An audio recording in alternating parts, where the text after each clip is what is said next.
All right, we are back with Robin Atkins for round 2, and this should be very, very interesting. We're going to talk about the psychology of debate today, which is something that I've been more and more interested in the last couple of years. But for those who didn't watch the last episode or listen to the last episode, which you really ought to, especially if you're open to getting offended about certain things. Robin, go ahead and just introduce yourself to the audience. Okay. My name is Robin Atkins. I'm a licensed mental health counselor, and I have a private practice in Indiana. I am also the chair of the mental health subsection of AppLog, and I have a bachelor's in philosophy, a bachelor's in psychology, and a master's in professional counseling. I had intended on doing mental health and law, which is why I got the philosophy degree. And life just took me in a different direction. But I was on the debate team as well. And so the psychology of debate is something that's fascinating to me. Although most of what I bring to this discussion isn't probably formal theories as much as just my experience with either formal debate or social media debate, which is an entire different game. Yeah. So, Well, that's something that we get asked about a lot, especially since COVID. It's kind of like, how do we do social media dialogue? I was doing a lot of virtual talks on it and stuff. And so I know people are very interested in that. And the fact that you have a lot of experience about I'm just very interested in what you think about this stuff because in all of our conversations, it's always been just very thoughtful and interesting to me. So I'm super interested in what you think. But you wanted to start at kind of a very basic level. Let's define our terms. So what is communication? So this comes from the psychology world. When I'm teaching communication skills to people, communication has 3 parts. There's the speaker, the message, and the listener. And they each have their own job. We often don't do these well, myself included. So I thought it would be helpful to talk about them. The speaker's job is to communicate clearly and honestly. Whether it's an opinion or a fact, their job is to speak clearly and honestly, preferably concisely, but some of us like to meander like me. So me too. Then there's the message. The message's entire job is just to convey information. It's not to define information. It's not to force an agenda. It's just information being conveyed. That's the message job. The listener's job is to hear the message from the speaker's intention, not to hear the message through my own filters and my intention. That is where a lot get lost. Yes. Well, actually, a lot of speakers get lost in not knowing, am I speaking opinion or fact? It's one of my favorite things about the movie Inside Out when they spill all these out and they say they're so hard to tell the difference. A lot of speakers don't know if they're doing opinion or fact. And a lot of times the message gets messed up when it's not conveying actual information, but more emotion. And emotion, like I feel this, can be information. But if it's just expression of emotion, there's not necessarily information contained. Right. And then, speakers often filter through things through their own perception, so they don't hear what the speaker actually is trying to say. The listener doesn't understand. So when you're in debate in a formal setting, that's kind of all taken care of for you because you define terms first. So this is my terms, this is the dictionaries I'm getting them from, and then the other debater gets to say, well, I'm using this dictionary to define these this way, and then there's some judge determining which way they believe it should be based on. So there is not a whole lot of confusion of message going on there. On social media type debates, it's a constant confusion of messages. And I think because, like, for example, Twitter, which is one of my favorite playgrounds, is a really difficult place to have meaningful conversations because it's all about the one-upmanship or the gotcha game, right? Like, I just made a fool of you, look at me. And I fully admit, when I first got on Twitter, I was just sucked right into that world and did not like who I became initially and had to kind of rethink what is my purpose on Twitter. So I want to help people understand if you really want to have meaningful discussions on Twitter and try to move the needle in any direction on a debate, you have to understand the other person's message first. And when I talk about conflict resolution, this is what gets people really stuck. So conflict resolution requires both of you admitting there's a conflict. Like, we disagree on this thing. If you both can start there, that's a good start. Like, we both agree that we disagree about this thing. Step 2 is, I need to understand your position without taking any offense to it. And that's where a lot of people get stuck. So if you're saying, I am pro-choice and I hate all pro-lifers because they're X, Y, and Z and all those things. My job isn't to take offense to that if it's a genuine discussion. It's tell me why you see pro-lifers X, Y, or Z so I can fully understand your position. I can't debate your position if I don't understand it. Yeah. And likewise, if a pro-lifer is saying, you just don't care about babies dying, well, but why do you think that's true? And so we can't really have any discussion if we don't understand the other person's perspective. When you talked about speaker versus listener, I'm assuming you're talking like in a dialogue, these are roles that get changed often throughout. It's not like one person is always the speaker, like, because that can come across like there's like a crusader versus the person whose mind needs to get changed, like, i.e. the pro-choice person, they better be the listener. You're talking about just like whoever's speaking at the time is in a role of speaker and then the other person's listening ideally and it kind of goes back and forth. Okay. Yeah, a lot of times, even in counseling sessions, we'll see clients waiting at the edge of the seat to give their response. Yeah. And everybody needs to have the opportunity to have their points made, but we have to understand the other perspective first. And I think because of the way kind of Twitter's set up with character limits and like how much time do you have to devote to this, it can be hard to have those longer conversations, but they're so worthwhile when we do. So yeah, absolutely anybody can be a speaker at any time. However, if you're the person that like somebody else started the conversation and you're responding to them and you respond to them with, but you blank, blank, blank, blank, you are in the role of listener, not understanding their perspective. You can't because you haven't taken the time yet. You certainly haven't demonstrated that you understand their position yet because you haven't even like we talk about rephrasing what they said, right? Like, correct. It's like, here's what I hear you saying. I hear you saying X and Y. Help me understand if I got any of that wrong. Like if you haven't done that first, for all they know, you have no idea what their view is. Doesn't matter how, you might have gotten really lucky and you might actually be accurate. You might accurately be understanding their view. But if you haven't demonstrated that first, they're going to have a harder time hearing you anyway. Right. So I'll give an example. Yeah. One of what I consider to be my dearest friends is someone I met on Twitter who's adamantly pro-choice. She is also a mental health professional. She also has 4 children. She's also had a termination of pregnancy. And I saw her story on Twitter of her termination. And I said to her, can I ask you a few questions? And her response, totally understandably, was, this feels like a pro-life setup. And I was like, I am 100% sure it does. Let me just ask you the questions. If you feel set up, walk away. Yeah. No harm, no foul, I will understand. And I wanted to understand her perception of how she felt her termination was justified and why. And we ended up taking it into private messages and grew a relationship based on that. But that's how it started. And I don't know that we'll ever change each other's minds. I'm sure both of us would love to do that. Right. But the main goal is understanding, which has made us both better people, I think. So talk to this pro-life person, and I've talked to multiple of these people who they're coming from a pretty different place than I am in the sense that I can talk to a pro-choice person or someone I disagree with about politics, and I'm not intrinsically offended by all the things that they say, even though obviously I hate abortion. I want abortion to be illegal, but like I'm in this like place I don't know how to describe very well, where it's just like I've been around enough for it isn't like if I get it, like that's where they're coming from, that's where they can't offend me. In fact, a lot of times we even teach people like tell them they can't offend you, make them feel safer to just say exactly what they think, and don't be in those places where you're like constantly acting kind of like a snowflake who's just being like, oh, I can't believe you said that. But I'll have pro-life people be like, well, I just don't feel like I obviously could never do the thing that you do. Like I just can't stomach the thought of having a pro-choice person tell me that they killed their baby and not be horrified and show that horror that is on my face, like that kind of thing. So what would you say to that person who tells you, like, I just don't see how I can have a conversation with people without getting offended because abortion is so offensive? 2 things. One, I would say not everybody is worth having a conversation with to begin with. However, that's not my assumption going in. Yeah. So the second part of that is, are they intentionally trying to offend you? And if so, that's probably not a person that you are going to get any decent conversation out of. Or are they trying to convey information to you? And the only way they know how to do that is through whatever mode they're using, whether it's being offensive or shock value or whatever. And so there's a few ways you can determine that. Yeah. Like just the other day, I had somebody tell me they were going to name their next abortion after me. And my initial response is like, do you think I've never heard that before?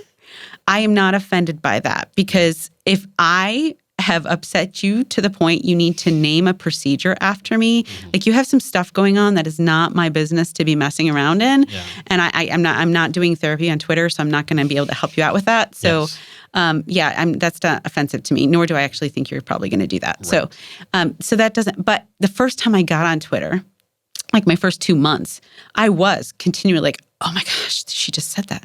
She just compared abortion to a cherry slushie. Like, what? And then people sending me images of horrible things.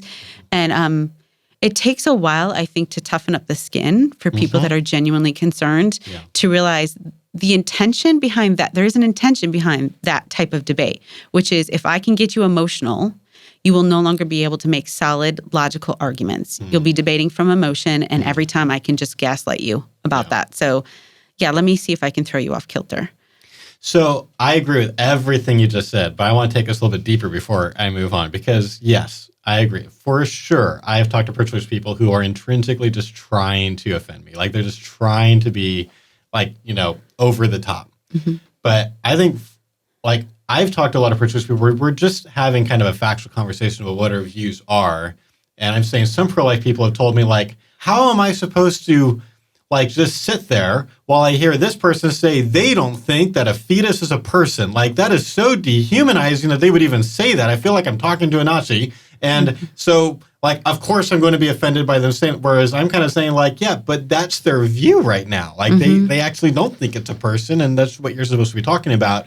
How can pro-life people kind of build up a thick skin where they can, like, allow a pro-choice person to honestly share their actual feelings about the topic, where they're not, like, instantly getting angry at the person for even stating their views? Because they're not, because those people are not going to have a real conversation. So my first thought would be slow down. That's one of the benefits of social media debate, is I don't have to respond this second. Great point. Yeah. Slow down. The second thing would be acknowledge your emotions. You have a right to feel however you feel. So if you're offended, you have a right to be offended. However, is responding with that feeling going to drive the conversation forward or the debate forward, or is it going to derail it? Yeah. And so if somebody is saying to me, an unborn human isn't a person, I personally think that is ableist, and I know I used this word before, but eugenics, and a larger scale. But if I respond with emotion, how dare you, you blah, blah, that's not going to drive the conversation forward. But if I say to them, okay, define for me human, define for me person, then I can see, so are they basing person on some kind of subjective criteria? And then we can have a conversation about whose subjective criteria are you okay with? And are you okay with somebody else in power changing that subjective criteria? And that is a more meaningful conversation than just, I'm so offended you discounted these people from being people. I think that's a really good answer. So talk to me about ideology-driven versus topic-driven debate. Ooh, so sorry, pro-lifers. Myself included, can be really ideologically driven on abortion is wrong, it's a human rights violation, and that's all I care about, period. And so I'm not going to do any nuance about the debate. I'm not going to go into any of the reasons women have them. I'm not going to explore what about our society makes them possible. I'm just going to keep banging you over the head with, it's a human rights violation, it's a human rights violation, it's a human rights violation. So, and from the pro-choice side, it's a woman's rights. It's women's rights, women's rights. It's ideologically, well, but explain to me how it's a woman's rights. Like, what gives her the right to do that? Does the other human involved have any rights? Like, if we're going to talk about the topic, we have to be more nuanced than just, I'm going to push the slogans. Yeah. I mean, you guys have a wonderful conversation changes mind, slogans do not thing. And I 100% agree with that. So, yeah. So it sounds like here's what I hear you saying is that in spite of how strongly people feel on both sides about this, they're going to have to go deeper than just basically stating their conclusion over and over and over and over. They're going to have to be able to get kind of into the mud with the other person, understand where they're coming from, understand it so well that they may even be able to explain the other person's view as well as they can, ideally, and then be able to kind of say, well, here's why I disagree. But at that point, they don't have to do this kind of question begging thing or this kind of shouting the conclusion over and over. They can be like, Okay, well, here's the premise that I think we're disagreeing on. I think that's what I hear you talking about. Yeah, and I think there's a few things that pro-lifers can avoid that comes across as very ideological driven. The word murder. Yep. I mean, it's not true in a legal sense. Right. And also, you can talk about manners of death, like the 4 manners of death: accidental, natural, homicidal, or suicidal. I mean, abortion has to fall in there somewhere, and you can talk about that. But if you just blatantly, you're killing or you're murdering, that is ideological and not topic driven. Yeah. So, and also just not, like I said, legally factual. So that's one thing that just doesn't really help. Another thing is categorizing women who have abortions in any given way. One of the most damaging phrases I hear from pro-lifers is just keep your legs shut. Oh my gosh, I can't believe that's still a thing. I know. I see it every day on It's Twitter. 2021, people. Like, come on. Yeah. There's so many reasons that I don't understand that. Like, as a Christian, I don't understand that because why are we not grace-based? Number one. Number two, why are we making assumptions about other people? Recently, I had somebody tell me that single mothers should all be shunned. And I was like, I was a single mother for my brother's kids, and I didn't even birth them. So and not that women who do birth them should be treated like that. Like, that's ridiculous. So, this idea of pinning women in a certain light is not nuanced and not understanding the topic. Totally agree with that. Now, we have a mutual friend who really wanted you to talk about something today, Petra, who's written some great blog articles for us and apparently now a pro-life friend to you. Yes. Through Twitter. That's actually a really interesting story about how, I met her on Twitter, then met her in person the same day I met you at the convention after the March Students for Life conference or whatever they called it last year. I forget. Yeah, and then we were talking and I was like, I've been emailing Josh about some things. I really think you should reach out to them. And she's like, I don't know. And so when I found out I'm so excited. She's writing for you guys. She's fantastic. Awesome. She's really, really awesome. Yes. So C wanted you to talk about, and this is a really great question because this comes up a lot, is how do you get past people's defenses? Okay. Right? So our practical dialogue tips, we talk about defenses a lot of times. Like, how do you get their defenses, their walls down? How do we try to show them that we're trustworthy and we're not just trying to go after them and kind of help even a stranger on the college campus feel like we're friends hanging out at coffee and just having this kind of safe conversation. So what are your thoughts on that? So in person and somewhat on social media, asking questions, honestly, openly, asking questions and being willing to be offended with the answers without having to show offense goes a long way to bringing down defenses. So when I'm on Twitter engaging with pro-choicers who are, or at least appear to me to be offensive in some way, and I don't know whether that's intentional and they're just trying to rile me up or if that's generally how they feel about a topic, just asking questions. Yeah. And it becomes really clear pretty quickly, are they willing to hear my side of it too or no? Either way, it's a win to me because if they're giving me more information, I'm learning more. Yeah. So to me, it's not a waste of time. So I think part of it is you can lower people's defenses with your goal not being to change minds, but being to understand and gather information. I think that's really hard for pro-life people. It's like, come on, Robin, babies are dying every day. If we changed a bunch of minds, then we can try to stop that. So then when they hear you say, okay, stop making your goal to change their mind and just to understand them, they're like, I'm willing to understand them if it's a means to changing their mind. Yeah.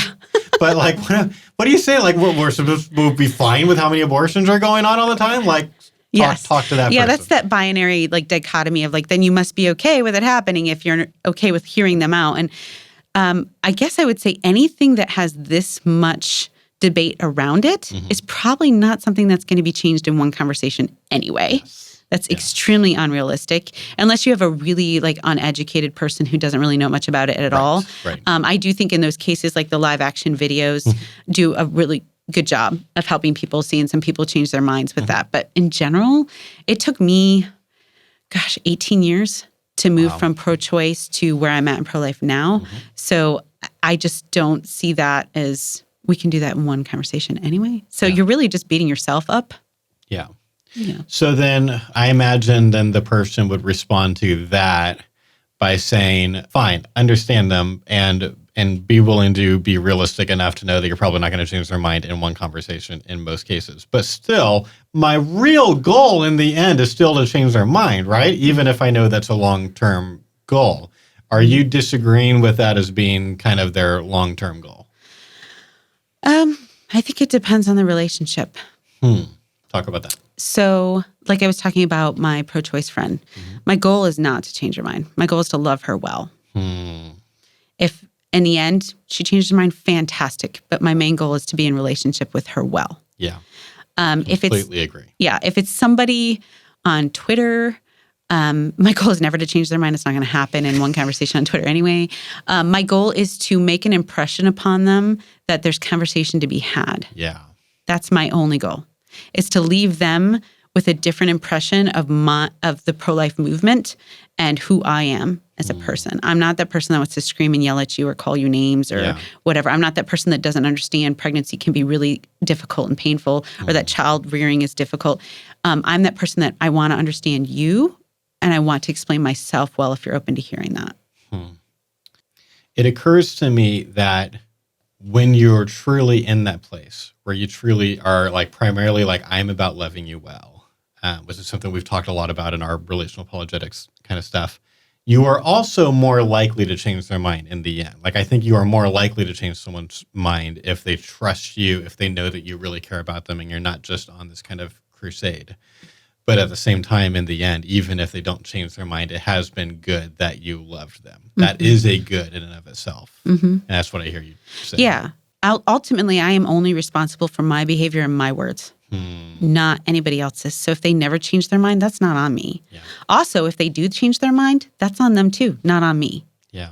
I might have been part of the process of planting seeds, but they are the ones that did that. Yeah. So yeah, I really don't take, it's a theme in mental health counseling too, of my clients' progress is not mine and any failure to make progress is not mine. Now I can be a help or a hindrance, but ultimately it's their decision what they do. Yeah. So yeah, I carry that over into apologetics too. Yeah, I completely agree. We haven't talked about this a lot, and it's weird to kind of constantly be saying, have them change their own mind, but that has been kind of our view internally, is that they change their own mind. And we kind of think of apologetics a lot as kind of like removing hurdles and make it easier for them to change their mind. And yes, at a theological level, maybe the Holy Spirit is involved in some way sometimes. I don't know exactly how that works, but for the most part, I'm kind of thinking of them changing their own mind, and hopefully I was helpful to that.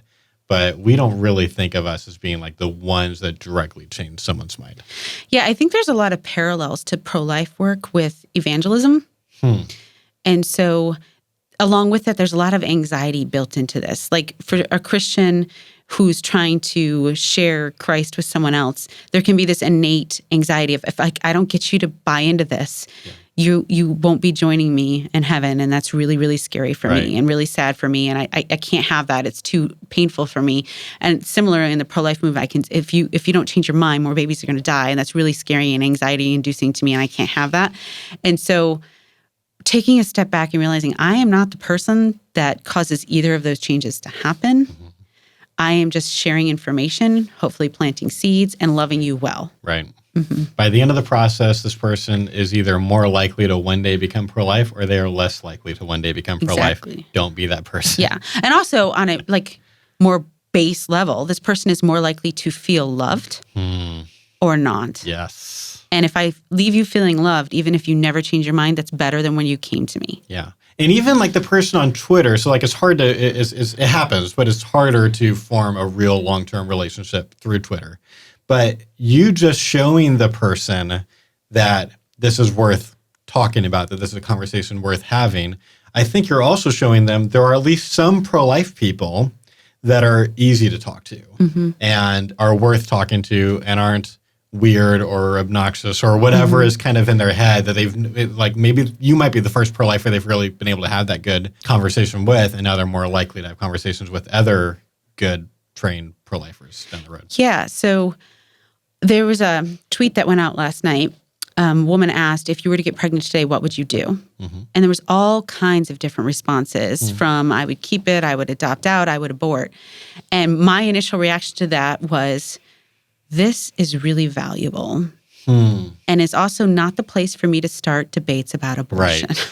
So with all these people talking about I would abort for this and I would abort for that, we have to pick our battles And that is a place to learn about people, learn about society. A lot of the reasons why we're failures in society, not because they don't want to be a parent or don't like children. And so there is valuable information in it, and also a loving act of saying, thank you for sharing that with me. You have not asked me for my opinion. That's really hard. Yes, it is. That takes a level of maturity or something, or grace or patience or something that I think is hard for a lot of people. I think it takes being willing to, by your own side, be called a traitor sometimes, or too sympathetic, too empathetic. And really, if that's where your motivation is in engaging with people, then that's yours and that's for you. But my motivation engaging with people is to foster relationship. Even on Twitter, I'm this weird person that hangs out with people I meet on Twitter in real life. So that's awesome. Yeah. So I want to foster relationship. And so my goal is never to beat you over the head or prove you wrong or shame you ever. So yeah, that's just a different take on it.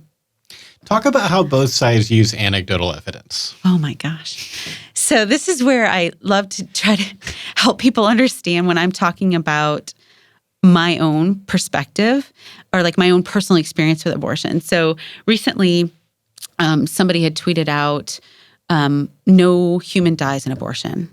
And my response to that was, my son died in abortion.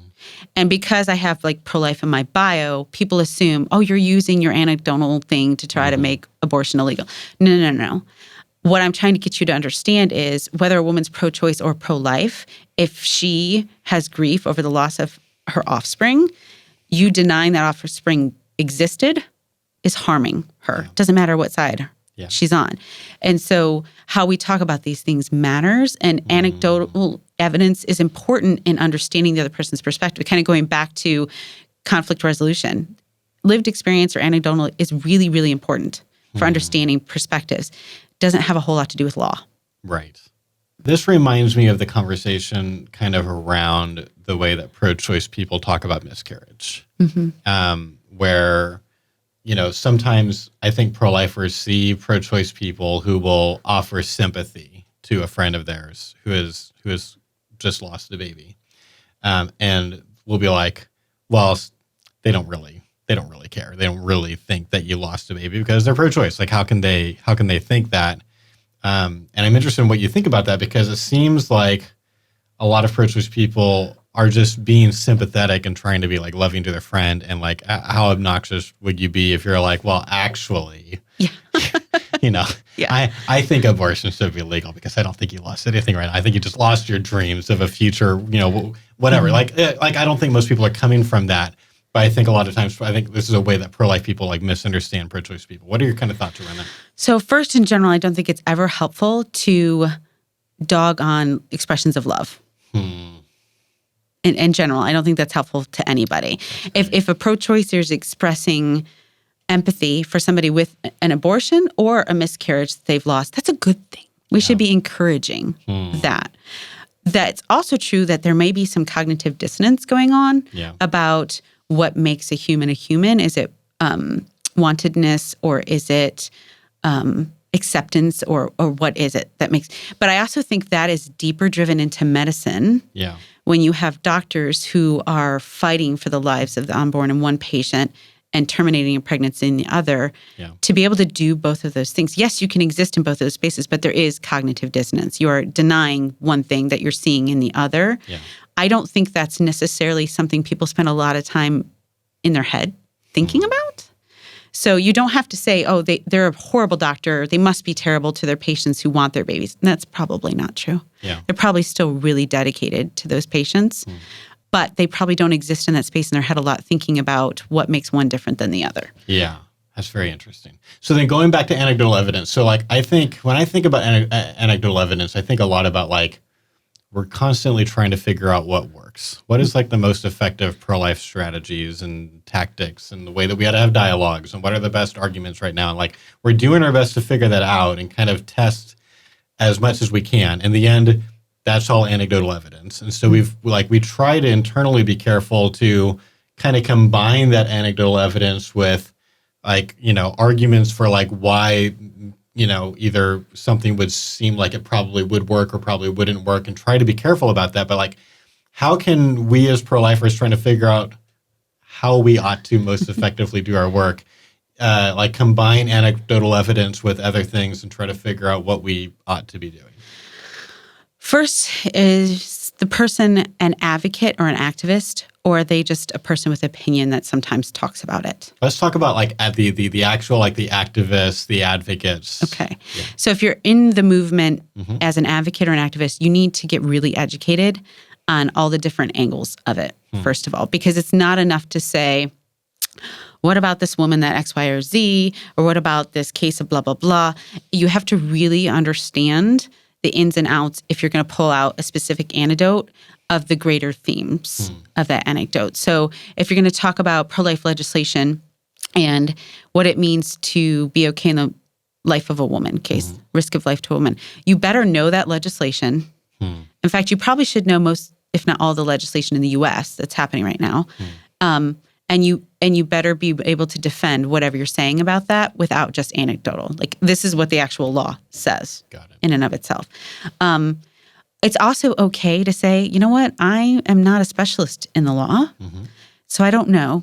I can either DM you later with the information, or I can tag this other person that's really good about the law, and they can answer your questions. But ask first, because people don't like to be dogpiled. Or, I'm just going to have to concede that I don't have a point to that. A counterpoint. So. Okay, so you used a phrase that was really interesting earlier as we were talking before we started filming, which was the phrase benevolent trolling. Yes. I am very interested in what you mean by benevolent trolling. Okay, so Twitter is troll land and snark land, and it depends on the person. If somebody is being trollish with me or snarky with me, I'll give it a few back and forths. But if that continues, then I employ benevolent trolling. So what this means is I will do a little bit of snark back, but never snarkier than they are. Not even probably close to as snarky as they are. But a little bit of snark. A little bit of snark. I do not lie. I am honest and vulnerable. And I ignore any attempts to bait me to be nastier than I am. So that's all really difficult to do. But the product I've seen of this is people that have said really horrible things to me.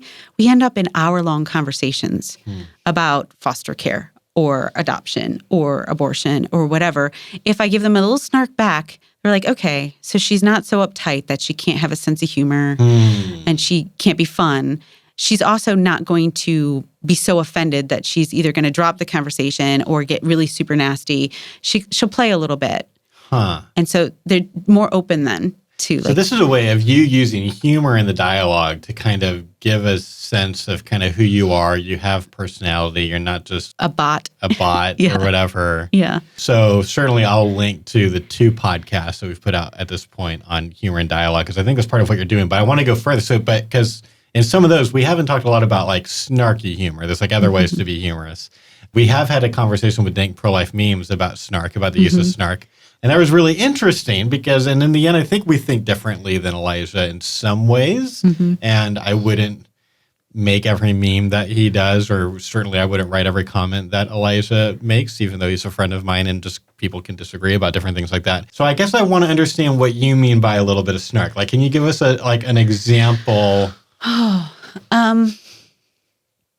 don't know that I have an example of this person said that and then I said this. I don't tend to record those conversations in my head like that. But I can give an example of times when it's worked. Okay. Like, for example, late one night, because I have insomnia, thank you, COVID, I was talking with somebody and they were being really snarky about looking at my bio and assuming that because I'm a Christian and I'm pro-life, I'm all of these other things. Right. And rather than feed into, no, I'm not, and I'm going to defend myself, and no, I'm not, I made a joke about prosperity gospel. Sorry for all the people I just offended. And they were like, wait, what?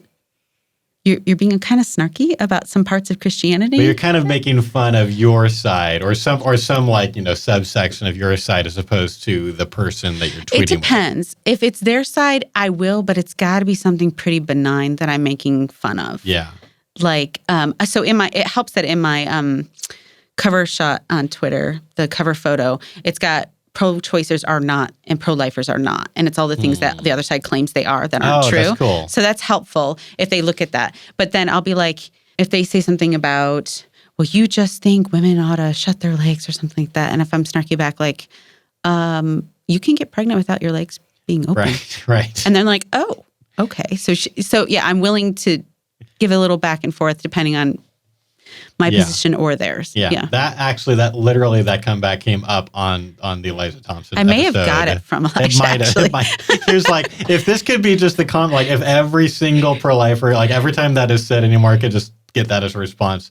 Maybe we can just like get that to like not be a thing anymore. Yeah. Okay, so that's interesting. Okay, so what I hear you, so you get a little bit snarky, but you're careful not to do too much. So it can definitely be too much of a good thing here.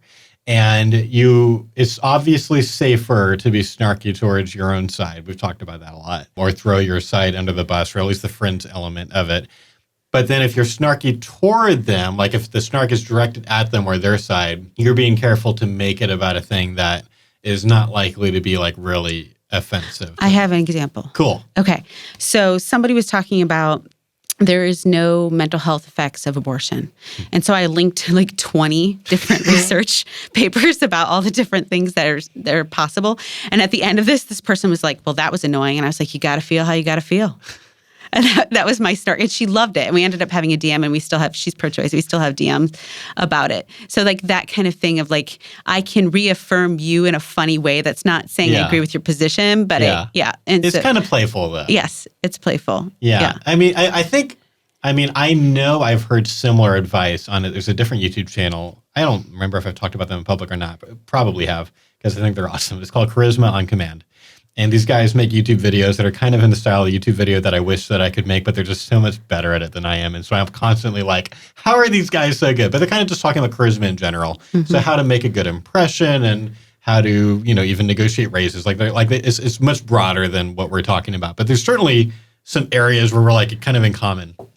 And they've talked about using humor, trying to be more funny in your conversations. And this is something they've talked specifically about is if you're trying to be like playful, sarcastic with the person you're with, you need to be really careful that you're being sarcastic. If you're making fun of them, it's got to be about something that they're not likely to get offended by. Like if it's something that like they don't care very much about, then that's probably going to be fine. But if you make fun of like their deepest insecurity, like it's just going to be a very, very different thing. I basically feel like you've kind of are using that same idea of like, here are kind of the categories where if I feel like I'm probably not going to be like, this is probably not like their main insecurity, then can be kind of playful about this. But you're being careful not to be sarcastic about like, their overall view on abortion or something like that. Never about personal experiences. Never about their integrity as a person. And not about their overall ideology either. I would say those are all off limits for sure. Yeah, that's really wise. I also think for pro-lifers, when the pro-choice says, oh, you're just the worst. Yep. You, me, and God all know it. Like, I got a laundry list of sins. How do you know? Yeah. I don't have to be offended by the fact that I'm a human being that has failures. Like, no, I don't have to do that. Right. Yeah. So what is the thing the benevolent trolling is doing that is helping the conversation outside of just generally speaking, just people who are funny seem less uptight and easily offended than the people who are not funny? So just this week, I did a little bit of benevolent trolling with someone who was being very snarky and trying to be very offensive to me. And we ended up having probably a 2-hour-long conversation about foster care and how reform needs to happen. Wow. So that's moving forward a conversation that is tangentially tied to abortion, but in and itself, worthwhile conversation. Yeah. So finding common ground is the only way we can move forward on any of this. So that's what we did. And it was really kind of wonderful. In the end, it kind of took a turn back at the end of like, you're the worst person ever. Sure. But at least we had this little beautiful thing in the middle. So yeah, but I'm trying to figure out like, so how did the snark or whatever that you used presumably early in that conversation help lead it into the longer, more substantive conversation? Like, what is it that it did exactly? I don't know. I should do like a study on this, but I've noticed when I do a little snark, the response is not snarky back typically. Like it may. That's interesting. Yeah, it may for a little bit, but then so there's this I wish I remember the name of the book. It's about how you say something that's pretty benevolent and everybody's like, oh yeah. And then you drop a truth bomb and they're like, wait, what? And then you say something benevolent. Oh yeah. And then what? Wait, what? And so it's kind of that, a little snark and they're like, oh, she's human. Okay. And then a little truth and like, wait. Yeah. And so that's how it's kind of, I don't know how to describe it, and I don't have. It's humanizing. Yes, I think you just described it. I think that's a lot of what it is you're humanizing yourself, and maybe the fact that the medium that you're mainly talking about here is Twitter, where it is inherently more sarcastic, which is why like I've spent a lot of my time just not even trying. I'm kind of like on Twitter now, but I've spent like a lot of years just like I just give up. I'm not going to be. No one's going to like me on Twitter because I'm not sarcastic enough. I don't think I'm trying not to be too sarcastic. Because there certainly is a very, very sarcastic, dark, Josh inside of here that I'm like reining in. But Twitter being an inherently more sarcastic place, like it's a little bit like almost shared language or something like that. It's like it's almost part of the culture or something. Yeah, I think people stay on Twitter for the fun. And I think that's part of the fun. I'm not sure how I feel about that overall as our society, and I don't really want to get into that today. But I do think if I'm always the self-righteous, self-important, righteous anger person. Stuck up. Yes, stuck up. And I'm sober wise. Right. Like, no, people don't want to hear that. No. So, yeah, you have to humanize yourself and be willing to have a little fun and play a little bit. I think when I do stuff on Facebook, it's a different atmosphere altogether. Yeah. It's funny because I feel some anonymity on Twitter, even though like people on Facebook, I've linked my Twitter to that before. But I feel some more safety there, and I don't know why that is. But on Facebook, I really don't do any snark. Yeah. Period. None. Here's the facts. I'm open to other opinions and feedback, and I'm willing to hear that and have conversations, but zero snark. So. Okay, so here's a question that probably I'm going to get in trouble for even asking, but I'm curious, like, do you think part of that is because it seems like pro-life people are more likely to get offended, to take offense at something like snark? Oh, yeah. Yeah. Mm-hmm. And I think it's part of the language.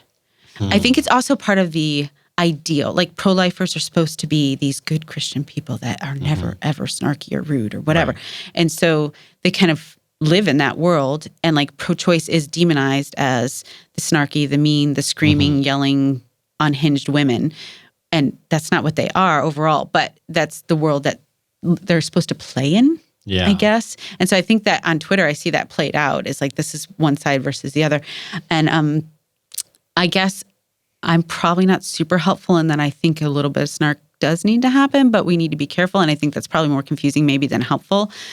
But in general, if you don't lie and you are vulnerable and willing to admit fault, and willing to admit when you got things wrong, and employ a little bit of humor, then I think you'll be okay. Yeah, and even some self-deprecating humor. Yes. Like that's always kind of a pretty safe route to go if you're not being like super unhealthy and like, yeah.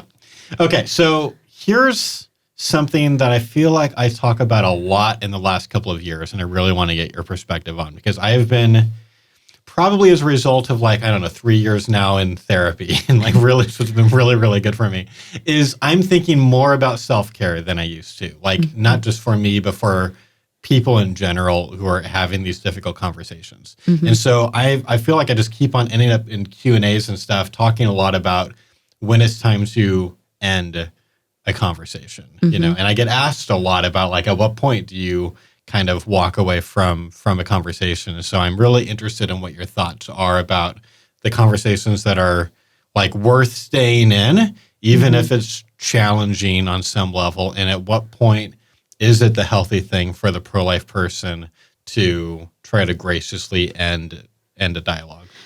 My first thought is balance it out with whatever's happening in your real life. So if I'm hopping on Twitter because I have 5 minutes and a conversation starts, it's never inappropriate to just say, I'm sorry, gotta go. Right. That's it, period. No excuses necessary. But if you have some time and you're on there, it's really up to you. Have to know your own weaknesses really well. Yes. So if people come after single moms, I'm not the best person to have a conversation with. So I generally give a warning of like, that's not a route I'm willing to go down with you. Your language in and of itself shows me that there's not a lot of common ground yet, and I'm too defensive. So we can't have that conversation. And if they don't respect that, then I just mute, move on. Right. So but know you've yourself. drawn a boundary. Yes. So know yourself well, and so similarly, if somebody dehumanizes the unborn because I'm emotionally attached to my son who died through abortion, I will give them a few warnings of like, we can have conversations about abortion without using derogatory language towards the unborn. You don't even have to admit to me they're human necessarily. Right. Just don't dehumanize them with language. And if they don't respect it, then I just end the conversation. So know yourself really well. Sure.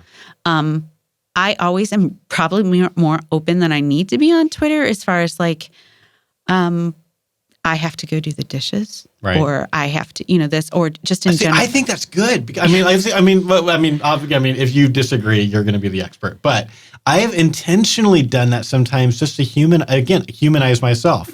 I'm not just an activist. I have dishes. I have a wife that I need to go care for, and my kids and whatever. Like, feel like little glimpses of your humanity or just any other side of you can be a really good thing sometimes. Side note, don't do that and then go start retweeting other people because then they're going to notice. So you have to be honest about these things. That being said, give people grace too, because if I'm like, I have to go make dinner, every once in a while during dinner, I might pop on for a second here or there. But overall, be honest. I also am just honest with like, I just have nothing more to say in this conversation. And if they take that as a win, that's not on me. Like, I'm not on Twitter to win. So that's fine. I think a lot of people feel pressured. I got to win this debate. I have to win this argument. Even if I go the route of totally bashing you, then I've won. And that's not my goal. So I'm fine with saying, I've got to bow out now, or I'm fine with muting or blocking. I prefer muting. And so people have asked me, because a few big accounts have retweeted me from behind my own mute or their own block or whatever. And like, how do you feel about that? And my thought is like, if somebody wants to spread my message to all their listeners, I don't care how they pose that or frame that.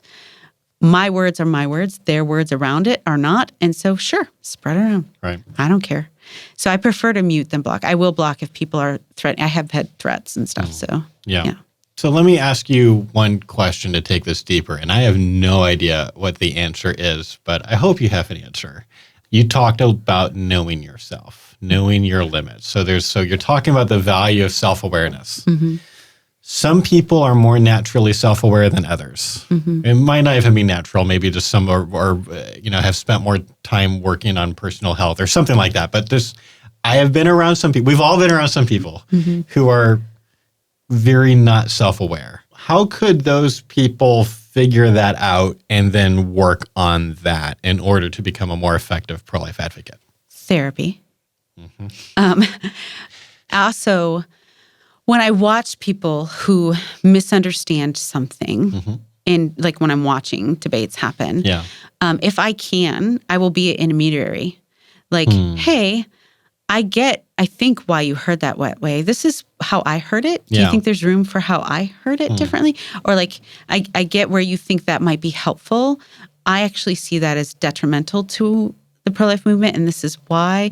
And sometimes that goes well, and sometimes it doesn't. Right. So, but I'm also, it doesn't go well if you're not open to that feedback yourself too. So you have to be open to hearing that. I also want to acknowledge that having a lot of time for introspection is somewhat privileged. If you're a person that is worrying about where your next meal is coming from, you probably don't have a ton of time to be introspective about why you feel the way you feel about things. So if you're talking to people and they're not introspective at all, just being respectful of that might not be something they've had the opportunity to do. There might be a good reason for that. I'm really glad you said that. That's really thoughtful. Okay, here's my last question. I don't know if it has seemed like this to you or not, but I've been saying for at least 6 months that it seems like civil discourse is at an all-time low, at least in my lifetime. It's really bad. There's a lot of tribalism, a lot of division, and it seems like it's only getting worse. It doesn't seem like, the fact that we finally turned to a new year, now we're in 2021, wasn't like a really instant, everything is better now.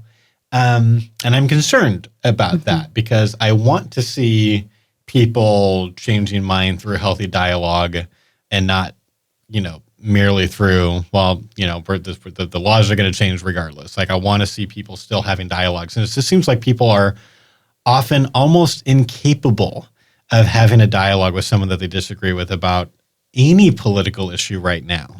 So I'm interested in any thoughts you have about why that is, and even more interested in what advice do you have for people going into 2021 who are wanting to be able to have productive dialogues with people whom they disagree with. So why I think that's happening is a couple things. One, media. Media on all sides is buying on the idea of division. If I can get you upset or triggered, then I can keep you interested. So keep your eyeballs on the channel. Exactly. So I think we all need to kind of take a step back. And if you're not going to diversify your media, which honestly I've done in mainstream, I don't find any of it really helpful for me personally. I agree. So I turned it all off. Then turning it off if you aren't going to at least diversify the voices you're hearing. I would encourage people to actually look at policy, whether it's around abortion or not, policy in general. That will give you a lot more insight into what particular legislators are about or pushing, and also what the opposition is about and what your own, are you sure that the policy you think you're backing is what it actually is? So I would encourage them to do that. The Brant Hanson is a radio DJ who wrote a really good book called Unoffendable. I think everybody should read it. Make yourself unoffendable. So recently, in the past week, I've really felt in a lot of ways challenged by things that I'm seeing by people I really respect on Twitter, how they're framing the events of last week or the week before. So we're recording this a week after the at least the first riot. I don't know what's going to happen in the future. We're a day or two before. We're the day before the inauguration, right? Yes. So that is when we're filming this. This is going to come out months later. But so that is the world that we're living in right now. Is the Capitol was sacked last week. And so I've been really challenged by some people's perspectives on that I really respect. And I've really had to, number one, I've had to make a lot of apologies in the last week for things that I thought were true that turned out to be spin. So I'll give one example. Openly on media or Twitter, I acknowledged that there was a video of a police officer leading people upstairs, and I bought into the idea he was letting them in, and I regurgitated that. And actually, he was leading them away. Yeah, right. He was the hero who shoved them and let's get away from the Senate room, whatever. Yeah. So just acknowledge when you've got it wrong. Yeah, absolutely. Yeah, and it's okay to make mistakes. I really beat myself up for about a week because it was 3 big mistakes I made all in that 1 week. And so I've forgiven myself now and let that go, but you have to acknowledge it and try to restore it, right? So that's one main part of it. The other part is, if I'm being challenged, what in me is harmed by that? So I've really been challenged with this idea of, and I'm welcome to disagreement. This podcast is not about this topic, but as an example, incitement of violence. My theory behind language and the power of words is just in general, no person's words are responsible for somebody else's actions. Their words may have their own liability legal. That's a separate thing, but they aren't responsible for other people's actions. So watching people categorize large groups of people in with one person's words has been really challenging to me. So I had to sit back and why am I so offended by this? And what came out of that was actually, oh my gosh, we have a huge opportunity right now for very divided sides to come together and say, what I'm feeling right now is what other groups have been feeling for centuries about their country. Whoa. I have a window of insight into why they've felt so othered, because I feel othered. I love that empathy. Yeah. So there's a difference between empathy and compassion. Empathy is very situational, one person. Compassion is for a whole group of people. And I point that out because empathy fatigue is a real thing. You cannot be in everybody's thing. But as groups, you can have compassion for entire groups. I hear you. Yeah. So I just want to point that out because empathy is used as a weapon now, and I hate it. But so learning, whoa, I have an opportunity to learn from this, what other people have been trying to tell me for 2 years on social media that I've been coming around, but now I can speed up my awareness. Yeah. And it's just easier when it feels like it's happening to you, or if you have something even remotely similar experience. It's just quite a quick teacher. Yeah. So rather than me sitting in offense and feeling the need to defend, what can I learn from this about other groups that have felt this way before? I love that. I love that so much. Yeah. So that's kind of where I think if we're going to have civil discourse going forward, a lot of groups are going to have to open their arms to what people have been trying to tell them. Mm-hmm. And then the people that have been trying to tell them things are going to have to open their arms to how long it took people to come around and just accept like any growth is positive growth. Yeah. And so like, let's not, but it's too late to change your mind.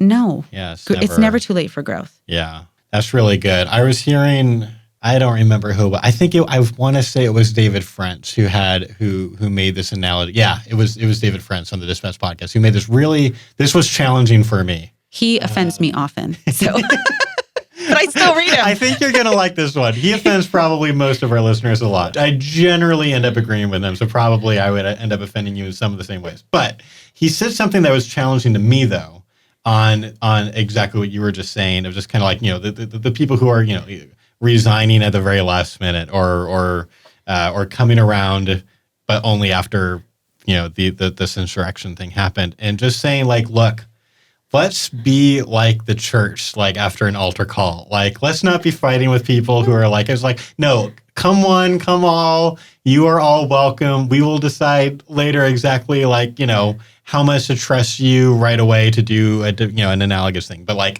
let's just welcome all of the people. Doesn't matter how long it took them. Let's just be welcoming to them. There's something about that was, I thought, helpful.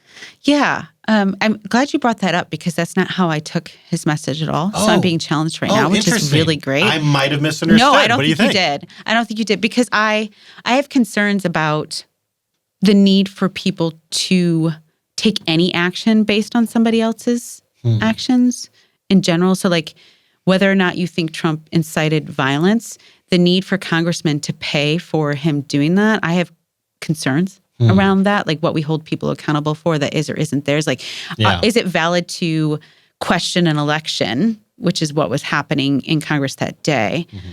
Or is that in and of itself inciting violence? I don't know that we want to rewrite a bunch of history and say that questioning election is inciting. So that's how I took his message. Is like, wait a minute, I'm not sure. But you're right. I do agree with his overall message of we need to accept people that are growing and changing. Yeah. Very, very interesting. You're going to be, I think what I hear, like in general, we were talking about the events of the last week, you're going to be very careful about culpability, about how we treat culpability. You don't want to excuse people who take like the most kind of extreme actions too much just because they might have been inspired or say that they were inspired by other people using words. You're wanting not them to just be kind of like, given a free ride just because powerful people said things. So that's kind of what I've been hearing from you. Yeah, I'll just lay it all out there and I can offend a bunch of people at once and we'll just get it over with. So I think that Trump flirts with all different types of groups of people, including white supremacists and really bad ideologies. I think he does that because he's a narcissist and he likes to be loved. I don't think he does that because he's all in on their agenda. Yes. I think Trump's only agenda is Trump. Yes. So that's one part of it. The other part are, did his words that day cause violence? Well, if you take the actual words out of his speech and you look throughout history at civil rights movement speeches or campaign speeches, like there's a lot of then incitement of violence that's been happening for years. So I don't know that I want to reframe language as these slogans mean incitement of violence. So somewhere in there, instead of this binary of his words caused violence and he has 100% culpability of, or no, they don't, and he has no culpability. Yeah. Somewhere in there's the nuance of, yes, we need to acknowledge he's been flirting with a lot of dangerous ideologies. Right. Also, those words in that particular speech weren't inciting violence. So does he have culpability? Yes. So does the mainstream media. Right. So do many ideologues who have been pushing Russiagate or COVID, everybody needs lockdowns, but lockdowns don't hurt people, or like all of these extreme things where we don't look at the other sides of things, they're probably culpable too.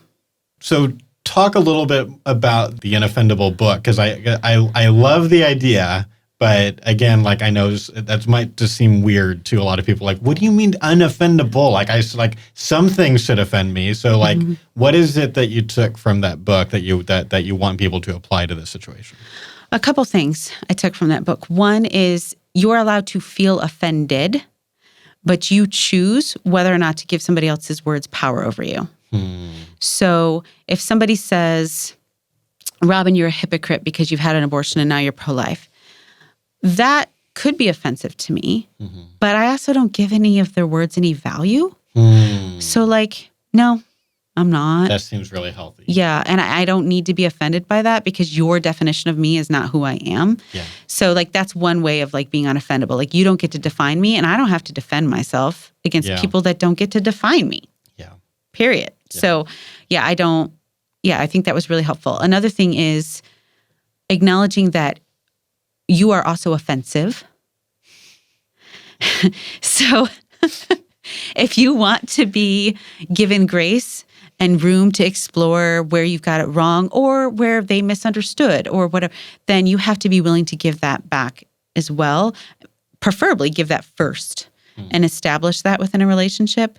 So this might be why I have the cognitive dissonance of I think everybody thinks poorly of me. But I go into every conversation assuming I'm going to offend somebody at some point in general. And so I'm very open to that feedback of that hurt and like why. So also like if I'm offended, what is the emotion I'm feeling? Is it anger, fear, abandonment, pain, hurt? What is it? And is this person worth exploring that with or not? Not every conflict is worth having. Yeah, that's really good. Yeah. All right. Well, you've definitely given me a lot to think about as far as how I ought to be thinking about my dialogues for the rest of this year. So thank you for that. Thanks for having me on.